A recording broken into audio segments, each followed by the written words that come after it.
नमस्कार दोस्तों, स्वागत है आपका अपने चैनल पर। इस वक्त की बड़ी खबर के साथ एक बार फिर से आपके सामने मौजूद है, जहां पर चलेंगे सबसे पहले और बड़ी अपडेट में आपको बताएंगे 600 से ज्यादा किसानों की मौत को लेकर सत्यपाल मलिक मेघालय के राज्यपाल ने एक बार फिर से जोरदार हमला किया है। क्या कुछ कहा है दोस्तों उन्होंने, बताएंगे आपको जरूर। इसी के साथ में भारतीय जनता पार्टी को चेतावनी देते हुए, चैलेंज देते हुए कह दिया गया कि मुझे हटाकर दिखाए। इसी के साथ में चलेंगे एक और बड़ी अपडेट में आपको बताएंगे लखीमपुर खीरी हिंसा मामले को लेकर अदालत की निगरानी में जाँच की याचिका पर सुप्रीम कोर्ट आज फैसला लेने वाला है। और इस बीच आप लोग जानते हैं कि प्रधानमंत्री नरेंद्र मोदी कृषि कानून को लेकर कुछ बोलते नजर नहीं आते, लेकिन एक बात जो उन्होंने कहा था कि हम छोटे किसानों की परवाह करते हैं, उनके लिए कानून लेकर आए हैं। जिसके बाद दोस्तों एक आंकड़ा सामने आया है, जिसमें आपको बताएंगे किस तरीके से किसानों के आंदोलन में छोटे जमीन वाले सबसे ज्यादा किसान हैं। इसको लेकर पूरी अपडेट अब तक पहुंचाएंगे, बताएंगे आपको किस तरह से नरेंद्र मोदी और उनकी पूरी भारतीय जनता पार्टी गफलत में है कि छोटे किसान आंदोलन के साथ में नहीं है बल्कि बीजेपी के साथ में है। बताएंगे आपको इसकी पूरी अपडेट आंकड़ों के साथ, देंगे स्पष्टीकरण। इसी के साथ में एक और बड़ी अपडेट में दोस्तों टिकरी बॉर्डर पर शहीद हुई महिला किसानों को अंतिम अरदास देने के कार्यक्रम में हजारों किसान एक साथ एकजुट हुए हैं। इसी के साथ में रोहतक के अंदर टोल पर किसान संगठनों ने बैठक बुलाते हुए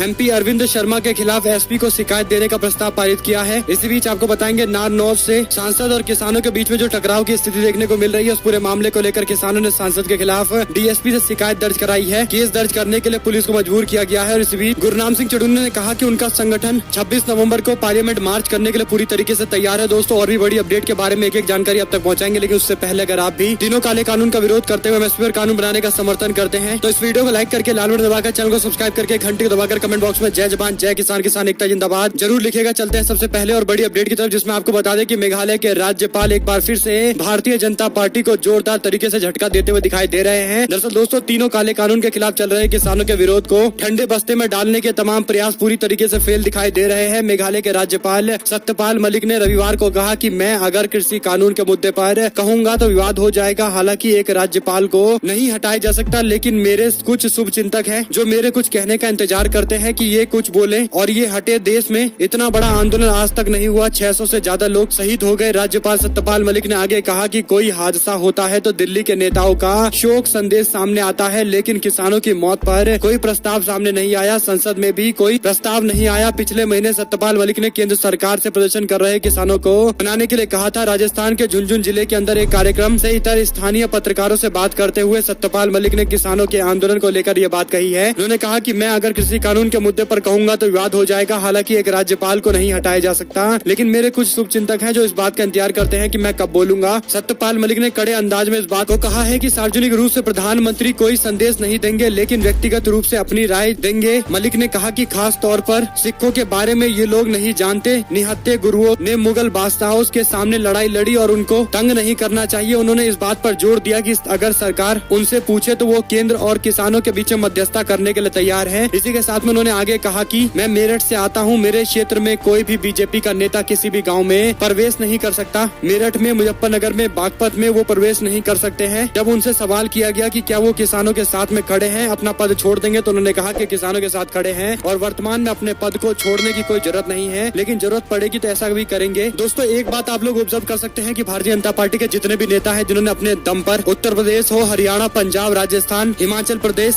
जैसे राज्य की राजनीति अपने दम पर की है, उन्हें पता है कि किस तरह का माहौल रहता है और कैसे किसान नाराज है। लेकिन भारतीय जनता पार्टी में ज्यादातर अब वो नेता है जो नरेंद्र मोदी के नाम पर प्रचार से बनाई गई हवा के दौरान चुनाव जीत कर आए हैं और इसीलिए उनको जमीनी हकीकत से कोई लेना देना नहीं है। लेकिन सत्यपाल मलिक जैसे बीजेपी के वरिष्ठ नेता जानते हैं कि किस तरीके का माहौल है और कैसे बीजेपी को नुकसान होने वाला है आने वाले चुनावों के अंदर भी। एक और अपडेट की माने दोस्तों तो लखीमपुर खीरी हिंसा की अदालत के निगरानी में जांच की याचिका पर सुप्रीम कोर्ट करने वाला है सुनवाई। आपको बता दें कि उत्तर प्रदेश के लखीमपुर खीरी के अंदर 3 अक्टूबर को ही हिंसा के मामले में अदालत की निगरानी में जांच की याचिका पर सुप्रीम कोर्ट सुनवाई करेगा। CJI NV Ramana, justice Suryakant और जस्टिस हिमा कोहली की पीठ इसकी अगुवाई करने वाली है। पिछली सुनवाई के दौरान सुप्रीम कोर्ट ने उत्तर प्रदेश सरकार को घटना के गवाहों को सुरक्षा देने के लिए कहा था। कोर्ट ने यूपी सरकार से लखीमपुर हिंसा में पत्रकार रमन कश्यप और श्याम सुंदर की हत्या के मामले में अलग अलग स्टेटस रिपोर्ट दाखिल करने के लिए कहा था। सुप्रीम कोर्ट ने इस दौरान उत्तर प्रदेश की सरकार पर एक के बाद एक कई सारे सवाल खड़े किए गए थे। और इस बीच दोस्तों एक और जानकारी है जिसमें किसान आंदोलन में मारे गए किसानों में से ज्यादातर 3 एकड़ से कम भूमि रखने वाले किसान हैं। आप लोग को पता हो कि नरेंद्र मोदी ने एक बार बयान देते हुए कह दिया था कि ये तीनों कृषि कानून लेकर आया गया है ताकि छोटे किसानों को इससे राहत मिले। लेकिन दूसरी और दोस्तों एक ऐसा बड़ा खुलासा हुआ है पटियाला के पंजाब यूनिवर्सिटी से जुड़े हुए 2 अर्थशास्त्रियों के द्वारा अध्ययन में पता चला कि किसान आंदोलन के दौरान मारे गए लोगों के पास औसतन केवल 2.94 एकड़ भूमि थी। ये आंकड़े उन उन दावों की पोल खोलता है जिसमें प्रधानमंत्री कह रहे थे कि छोटे किसानों के लिए हम ये कानून लेकर आए हैं। ये आंकड़े उन दावों को खारिज करता है कि किसान आंदोलन में बड़े किसान हैं। इस अध्ययन के दौरान पिछले करीब 1 साल से चल रहे आंदोलन में कथित तौर पर 600 किसानों की मौत हुई है। उन सभी के आंकड़ों को जुटाया गया है और जब ये जानकारी प्राप्त की गई है तो एवरेज इतना निकल कर सामने आया है, आप लोग समझ सकते हैं। छोटे किसानों का आंदोलन व्यापक रूप से दिल्ली में चल रहा है। इसके बावजूद गोदी मीडिया के कुछ सुपारी जर्नलिज्म कर रहे चैनल और साथ ही साथ भारतीय जनता पार्टी से जुड़े हुए कई सारे नेता इसे बड़े किसानों का आंदोलन बता रहे हैं। यानी जो काम मीडिया का होना चाहिए, प्रधानमंत्री के छोटे किसान वाला बयान जो था उसका फैक्ट चेक करने का मामला हुई, ये सब मीडिया को करना होता है और जनता मीडिया पर इसीलिए विश्वास भी करती है। लेकिन आजकल मीडिया केवल एक भोपू बनकर रह गई है। सरकार के इशारों पर केवल एक ही धुन चलाती रहती है, आप लोग को पता ही है। लेकिन पंजाब यूनिवर्सिटी के अर्थशास्त्रियों की तरफ से ये खुलासा अपने आप में इस बात के दावों की धज्जियां उड़ाता है जिसमें नरेंद्र मोदी कह रहे थे कि ये छोटे किसानों के लिए उनके हित में लाया गया कानून है। और एक और जानकारी की माने दोस्तों तो मेघालय के गवर्नर ने जो बयान दिया है उस पर बीजेपी के नेताओं की तरफ से कोई प्रतिक्रिया सामने नहीं आई है, जो इससे पहले भी देखने को मिला था। बीजेपी के नेता ये समझा नहीं पा रहे कि उनके ही नेता काले कानून का विरोध कर रहे हैं, लेकिन उनकी सरकार काले कानून वापस लेने को तैयार नहीं है। वहीं पर दोस्तों टिकरी बॉर्डर पर शहीद महिला किसानों को अंतिम अरदास के कार्यक्रम में हजारों किसान मजदूर व इलाका वासी शामिल हुए हैं। इस शांतिपूर्ण आंदोलन में सब्र संतोष के रास्ते संघर्ष करते शहीदों की शहादत को याद करते हुए आंदोलनकारियों को नमन किया गया है। इस बीच आपको बता दें कि हरियाणा के मकड़ोली टोल प्लाजा पर रविवार को किसान नेता गुरनाम सिंह चडूनी पहुंचे। चडूनी ने किसान संगठनों के साथ बैठक की है। इस मीटिंग के दौरान रोहतक से बीजेपी के सांसद अरविंद शर्मा के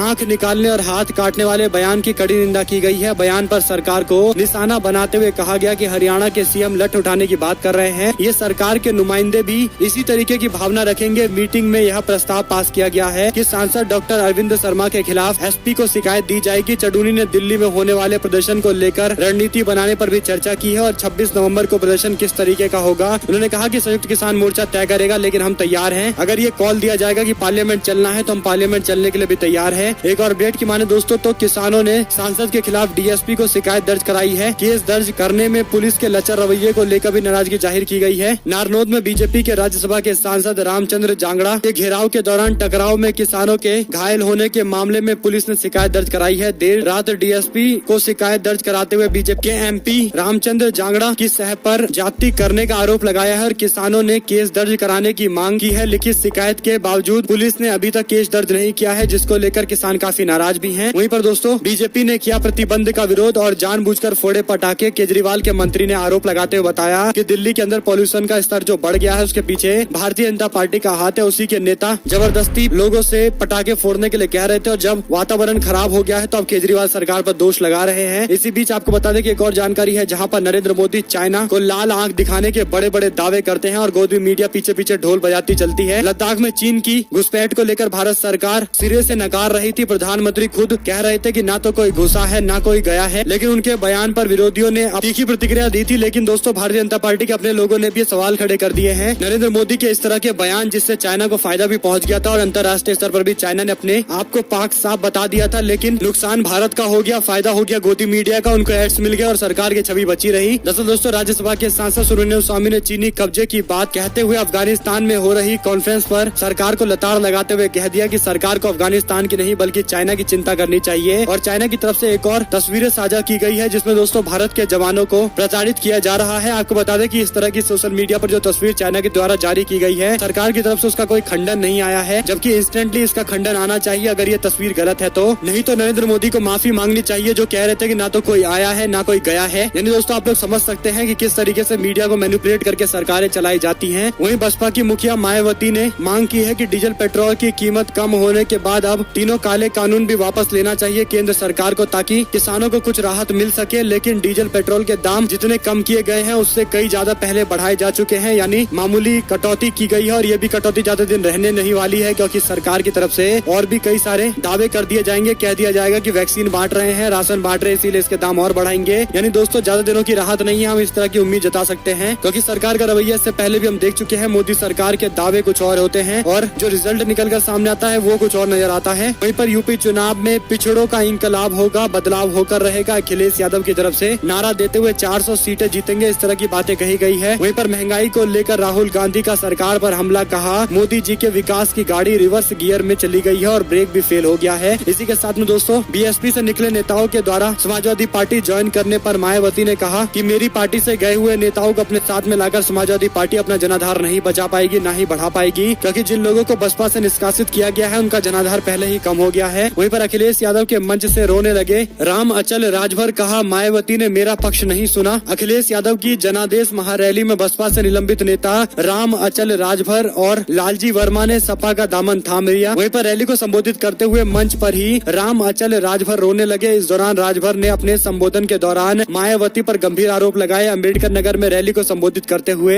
राम अचल राजभर ने कहा कि मैं 38 साल से बसपा मूवमेंट के साथ में जुड़ा हुआ था। राजभर ने इस दौरान किस्सा सुनाते हुए कहा कि लोकसभा का चुनाव था, उस समय मेरी पत्नी लखनऊ में भर्ती थी, मेरा बेटा फोन पर फोन कर रहा था, मैं लखनऊ नहीं गया क्योंकि कैंडिडेट के जीत का सवाल था और उसी दौरान मेरी पत्नी का निधन हो गया। राम अचल राजभर ने आगे बताया कि उन्होंने परिवार से आगे हमेशा पार्टी को रखा, पार्टी उनके लिए सबसे आगे रही, लेकिन मुझे अपमानित करके बसपा सुप्रीमो ने निकाल दिया। उन्होंने कहा कि मायावती ने मुझसे मेरा पक्ष नहीं पूछा और बसपा सुप्रीमो ने एक तरफा कार्रवाई की, एक तरफा फैसला लिया। विपक्षी पार्टियों ने दिया मंत्री बनाने का प्रलोभन। राम अचल राजभर ने कहा कि जब बसपा ने मुझे निकाला तो मुझे और लालजी वर्मा को कई जगह से ऑफर आए। विपक्षी पार्टी ने मुझे और लालजी वर्मा को सरकार में मंत्री बनाने का ऑफर तक दिया था, लेकिन राम अचल राजभर किसी से बिका हुआ नहीं है और इसी के साथ में उन्होंने कह दिया कि आने वाले दिनों के अंदर समाजवादी पार्टी के साथ में मिलकर सपा की सरकार बनाएंगे। और एक और अपडेट की माने तो जनादेश रैली में अखिलेश यादव का सीएम योगी आदित्यनाथ पर वार, कहा लैपटॉप को लेकर आइए और बुलडोजर को भगाइए। समाजवादी पार्टी के अध्यक्ष अखिलेश यादव ने रविवार को अम्बेडकर नगर में आयोजित जनादेश रैली में भारतीय जनता पार्टी और उत्तर प्रदेश के मुख्यमंत्री योगी आदित्यनाथ पर जमकर हमला बोला।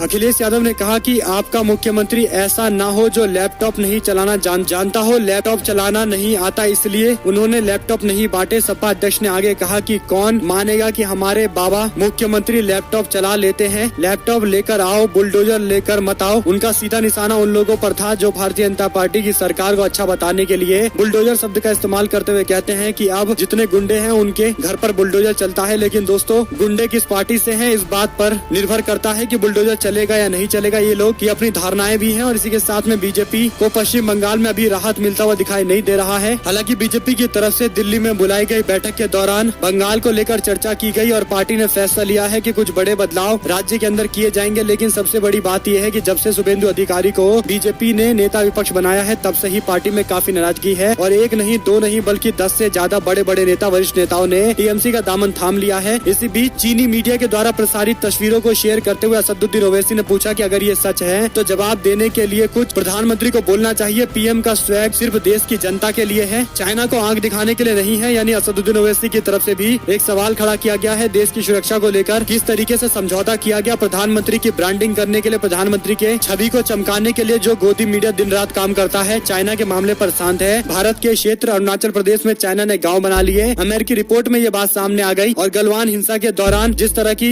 सोशल मीडिया पर तस्वीरें आ रही है, ये इस बात के साफ संकेत देती है कि भारत सरकार ने शायद उचित कदम नहीं उठाया, क्योंकि हमारे देश के सैनिकों को इस तरीके से ह्यूमिलेट किया जा रहा है। हालांकि इन तस्वीरों को लेकर भी सबसे पहले सरकार को स्पष्टीकरण देना चाहिए और बताना चाहिए कि ये तस्वीर अगर सच है तो क्या नरेंद्र मोदी ये बात मानेंगे कि चाइना हमारी टेरिटरी में घुसा था। और नरेंद्र मोदी अगर इस बात को मानते हैं तो सबसे पहले उनको देश के नाम से माफीनामा जारी करना चाहिए ताकि देश की जनता से वो माफी मांग सके। वहीं पर दोस्तों, ओम प्रकाश राजभर ने खुद को बताया अखिलेश यादव का दूत, बोले बीजेपी की लंका विध्वंस करके अखिलेश यादव के हनुमान बनेंगे। उत्तर प्रदेश के विधानसभा चुनाव के अंदर एक के बाद एक रैलियां हो रही हैं। ओम प्रकाश राजभर ने भी कई रैलियां की है। वहीं पर दोस्तों, अब पंजाब सरकार ने भी घटा दिए पेट्रोल डीजल के दाम। पेट्रोल 10 रुपए और डीजल 5 रुपए सस्ता हो गया है। इसी बीच एक बुरी खबर है जहां पर इंडिया की टीम सेमीफाइनल से बाहर आ गई है। न्यूजीलैंड पहुंच चुका है सेमीफाइनल में, पाकिस्तान और इसी के साथ में इंग्लैंड और ऑस्ट्रेलिया क्वालिफाई कर चुके हैं। इन्हीं के बीच मुकाबला होगा। वहीं पर दोस्तों, बिहार में बीजेपी सैद्धांतिक रूप से नहीं चाहती है पूरी तरीके से शराबबंदी, वरना बीजेपी शासित सभी राज्यों के अंदर ऐसा हो जाता। भारतीय जनता पार्टी ने शराब से हो रही मौत को लेकर एक ऐसा बयान दिया है, अपने आप को शराबबंदी से किनारा करते हुए कहीं न कहीं नीतीश कुमार को दोषी ठहरा दिया है। बिहार में शराबबंदी के बीच में कथित तौर पर जहरीली शराब से कई लोगों की मौत के मामले को लेकर एनडीए सरकार जनता के निशाने पर है और अब भारतीय जनता पार्टी के लोग कह रहे हैं कि सैद्धांतिक तौर पर हम शराबबंदी पूरी तरीके से नहीं करना चाहते हैं। अगर ऐसा होता तो बीजेपी के सभी राज्यों के अंदर ये बंद हो चुका होता, लेकिन ऐसा नहीं है। हालांकि दोस्तों, भारतीय जनता पार्टी के नेताओं ने ये बयान देकर बता दिया है कि बीजेपी पूरी तरीके से शराबबंदी नहीं चाहती है, केवल बचती है जनता दल यूनाइटेड जो इस बात को चाहती है और ये फेल हो गया है। इसीलिए जनता दल यूनाइटेड का फेलियर माना जाएगा, मुख्यमंत्री नीतीश कुमार का फेलियर माना जाएगा। यानी राजनीति में कुछ शब्दों का इस्तेमाल किया जाता है बड़ी बातें समझाने के लिए। बीजेपी के लोग यही बताना चाहते हैं और इसी तरह की की बातें कर रहे हैं, खुलकर नहीं बोलना चाहते लेकिन मतलब यही है। इसी के साथ में बीजेपी की बैठक में हरियाणा की तारीफ की गई है। किसान आंदोलन के बीच में अच्छा प्रदर्शन हमारी पार्टी ने किया है, मनोहर लाल खट्टर की तरफ से ये दावा किया गया है। वहीं पर दोस्तों अखिलेश यादव ने फिर से ओबीसी कार्ड चलते हुए कहा कि इस बार पिछड़ा वर्ग इंकलाब लेकर आएगा, 2022 में सरकार बनेगी। और चीन के मुद्दे पर कांग्रेस पार्टी ने बीजेपी को घेरते हुए कहा कि लाल आंखें विपक्ष को दिखाई जाती है, वादा देश के दुश्मन के खिलाफ किया जाता है। यानी दोस्तों आप लोग जानते हैं कि अगर कोई विपक्षी पार्टी का नेता बीजेपी के खिलाफ कोई बड़ा खुलासा कर देगा तो तुरंत उसके पीछे सीबीआई, ईडी और तमाम तरह की एजेंसी लग जाएंगी। और जो बीजेपी के लिए कुछ सपोर्ट में कर जाएगा उसको मिनट में ही जेड सिक्योरिटी की सुरक्षा मिल जाती है। और इस बीच दोस्तों आम आदमी पार्टी के बाद टीएमसी ने भी मुफ्त राशन योजना को 6 महीने तक बढ़ाने की मांग कर दी है। इसी बीच सीमा मुद्दे पर कांग्रेस पार्टी ने एक बार फिर से सरकार को घेरा। पवन खेड़ा बोले, कहा चीन हमारे हितों के खिलाफ सक्रिय है लेकिन भारत सरकार पूरी तरीके से चुप है। वहीं पर दोस्तों पाकिस्तान ने देश के मछुआरों पर गोलीबारी की है, इस तरह की भी खबरें हैं। पाकिस्तानी नौसेना ने गुजरात के तट के पास अरब सागर में भारतीय मछुआरों पर गोलीबारी की है। फायरिंग में एक मछुआरे की मौत की खबर भी सामने आ रही है। कुल मिलाकर चाइना को भी लाल आंख दिखानी थी और पाकिस्तान को भी देखते हैं, पाकिस्तान को कम से कम नरेंद्र मोदी लाल आंख करके दिखाए। जो जनता से वादा करते हैं चुनाव के दौरान, न तो पेट्रोल डीजल के दाम कम हो रहे हैं, न ही काला धन वापस आया है और न ही 15 लाख किसी के अकाउंट में आए हैं, न ही 1.5 करोड़ लोगों को रोजगार मिला है। कम से कम पाकिस्तान और चीन को लाल आंख ही दिखा देना चाहिए, ये भी तो वादा उनकी तरफ से किया गया था। अरुणाचल की जमीन देने के बाद भी लाल आंख दिखाना तो दूर की बात, चाइना की एनएसए के साथ में लगातार बैठ के चल रही है। प्रधानमंत्री से कभी भी मुलाकात करने के लिए शी जिनपिंग आ जाते हैं, प्रधानमंत्री शी जिनपिंग से मुलाकात कर लेते हैं किसी संगठन के प्लेटफॉर्म पर। यह अपने आप में इस बात के संकेत देता है कि भारतीय जनता पार्टी सरकार के द्वारा जो विदेश नीति अपनाई जा रही है पूरी तरीके से काम नहीं कर रही है। इसके पीछे सबसे बड़ी बात यह है कि केवल नरेंद्र मोदी की इमेज चमकाने के लिए इस तरह की चीजों का ऐलान किया जाता है। चाहे लाल आंख दिखाने वाला बयान हो, लगता है कि केवल एक बयान है, ये दे दिया जाए और इससे जनता का आकर्षण अपनी तरफ कर लिया जाए। लेकिन दोस्तों देश की सुरक्षा केवल एक बयान नहीं होता बल्कि करके दिखाना पड़ता है। वहीं पर भारतीय जनता पार्टी की राष्ट्रीय कार्यकारिणी की बैठक में नरेंद्र मोदी बोले, कहा भारतीय जनता पार्टी में परिवारवाद नहीं है, सेवा, संकल्प और समर्पण टिका हुआ है पार्टी का आधार। जब नरेंद्र मोदी इस बात को बोल रहे थे तो उनके सामने अनुराग ठाकुर और पीयूष गोयल जैसे मंत्री बैठे हुए थे। यानी आप समझ सकते हैं कि दोनों किसी न किसी बीजेपी के परिवार से जुड़े हुए हैं। एक के पिता तो मुख्यमंत्री हुआ करते थे और दूसरे के पिता भी भारतीय जनता पार्टी की सरकार में बड़े पद पर रह चुके हैं। यानी दोस्तों बीजेपी के नेता खासकर प्रधानमंत्री परिवारवाद को लेकर बयान बड़ी आसानी से दे लेते हैं, लेकिन भारतीय जनता पार्टी के परिवारवाद पर खुला बहस कराने से बचने की कोशिश करते रहते हैं। और एक और जानकारी की माने तो बीजेपी नेताओं को बंधक बनाए जाने पर सांसद के बिगड़े बोल, जो बातें सांसद ने कही है उस पर किसानों की नाराजगी है और मामला दर्ज कराने के लिए भी अब पुलिस थाने के चक्कर काट रहे हैं किसान। अपराध को रिपोर्ट करना भी क्या अब अपराध बन गया है? त्रिपुरा हिंसा की खबर शेयर करने वाले 102 सोशल मीडिया अकाउंट पर यूएपीए के तहत मामला दर्ज किया गया है। मोदी सरकार की नीतियों के खिलाफ कांग्रेस पार्टी ने बनाया फुल प्रूफ प्लान, पार्टी चलाएगी देशव्यापी जन जागरण अभियान। वहीं पर पेट्रोल और डीजल के